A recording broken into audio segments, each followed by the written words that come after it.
Despite what this video is titled, I could have easily called it "What on Earth Happened to Rita Ora's Sustainable Activewear Brand that made her think their collaboration with Primark was a good idea," but that would have been a few too many characters. Rita Ora has partnered with fast fashion brand Primark to create a new collection, and she said that she's designed it with all of us in mind.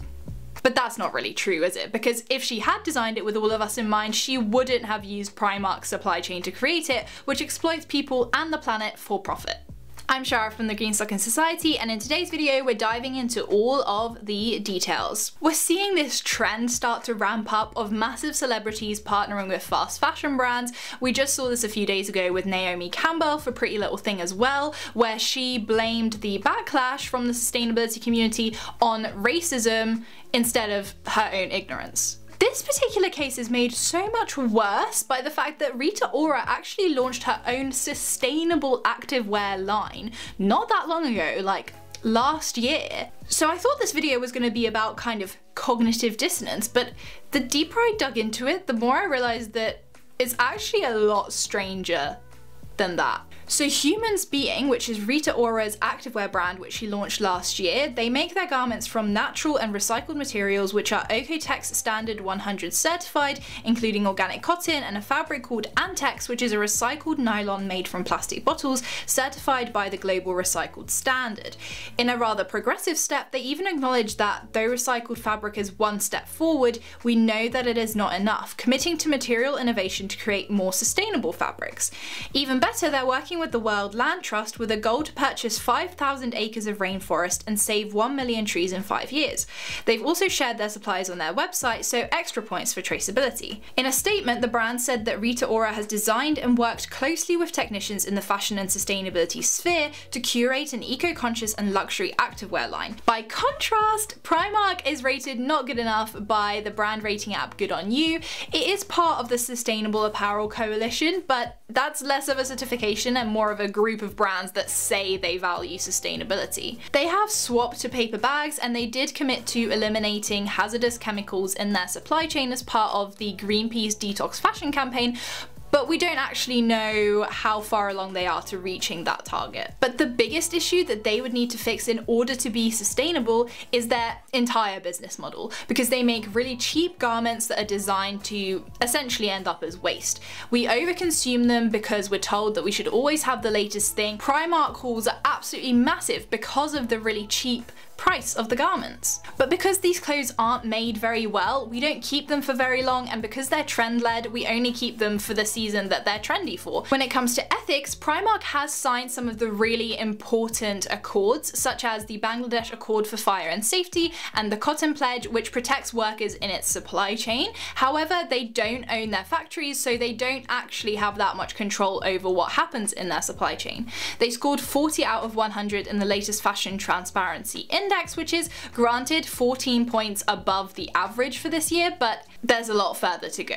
Despite taking some good steps, like using some recycled materials, their Primark Cares campaign is, in a nutshell, greenwashing. So for Rita Ora, someone who has built and I assume earned a significant amount of money, or at least social clout, especially from the sustainability community, for launching her sustainable activewear brand Humans Being, which is apparently based on values of authenticity and transparency, how does it make sense for her to now partner with Primark?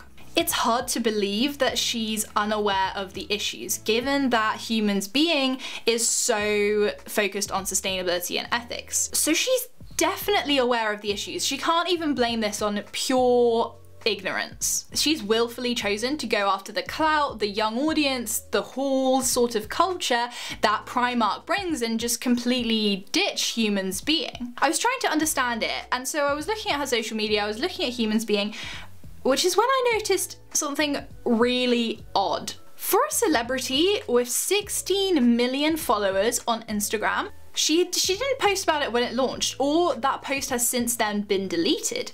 And I wonder if that's to do with her new partnership with Primark. As you scroll past various posts about her Primark collaboration, there's a story highlight, all of this stuff. She's posted one post, one that I can find. So it got even weirder, because then I went to the Humans Being social media page on Instagram, and they only have about 3,000 followers. Is that not really weird for a brand that has been endorsed and created by a celebrity with 16 million followers? It's just strange. Isn't it strange? Is it just me? Imagine being the chief creative officer of a brand, which is what she was for Humans Being, and not including it in your bio. And even on the Humans Being page, looks like she's featured in a couple of places, but not a lot at all for a brand that you would think would be capitalizing on their celebrity clout. If we take the example of Grace Beverley, who has 1 million followers on Instagram, and she is the face, or has been traditionally the face, of her two brands, Tala and Shreddy. Even though she's trying to step back from it, she's still regularly featured in their content. She's always really excited to share news and updates about the companies on her own social media channels. That feels natural, right? Because she's founded the brand. But Rita Ora seemingly wants nothing to do with Humans Being less than a year after it was launched. If she really believed in sustainable fashion, as she was making out when she was launching Humans Being, then she would have stuck with that brand and she would have done a lot more to see that succeed as chief creative officer, whatever that role meant to her. But clearly she's instead chasing the money, the hype from this young, fast fashion loving audience, to the point where she's erased anything that she can about her caring about sustainability online. We have worked very, very hard on this to keep it authentic and true. And if you lead with heart and honesty, then the rest shall follow. It's a weird move. Now, a final point on this is that I've actually watched her Instagram story explaining why this feels like such a personal and authentic collaboration for her. Primark has been part of my DNA since I can remember, since I was a kid.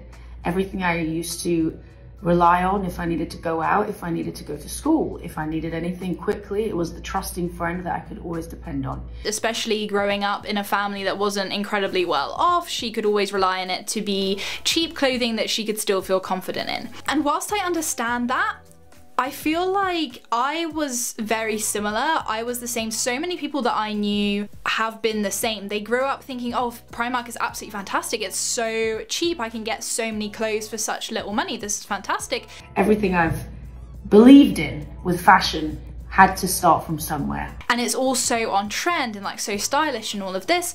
But then you grow up, and especially, I mean, if you launch your own sustainable activewear brand, you grow up and you learn some more things.